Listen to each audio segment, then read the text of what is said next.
Shifting focus to Nicaragua, where the country's strongman Daniel Ortega has been sworn in as the president for a fourth consecutive year. Alongside him, First Lady Rosario Murillo has also been sworn in for a second time as the vice president. Now, the swearing-in comes at a time when additional sanctions are being imposed by the United States and the European Union against members of Ortega's government for allegedly rigging elections that took place in November last year.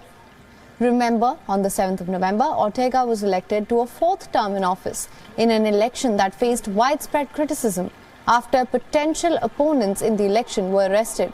A total of 40 opposition figures and 7 presidential challengers were imprisoned in the months leading up to the election, and the Ortega regime has been hit by rounds of condemnation and sanctions since the vote. In the latest, the European Union has announced fresh sanctions against individuals it accuses of undermining democracy and human rights in Nicaragua.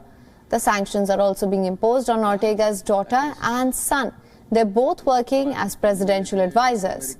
Meanwhile, in Washington, the United States Treasury has placed sanctions on 6 regimes officials, which include 2 generals, the defense minister, head of Supreme Electoral Council, and the officials of the telecommunication regulator who allegedly ran a social media troll farm to help Ortega win the elections.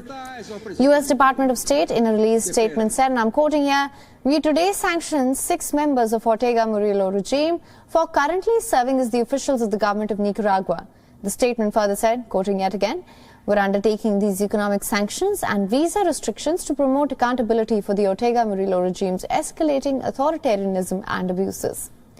The mocking at the sanctions imposed on his regime, Ortega called it nothing but a decoration for Brenda Roca, who is the Electoral Council head of one of the officials sanctioned, further calling the fresh sanctions imposed by U.S. cowardly and cruel. According to the U.S. State Department, Nicaragua has at least 170 political prisoners in custody, with many receiving inadequate food and medical care. Molina Hurtado.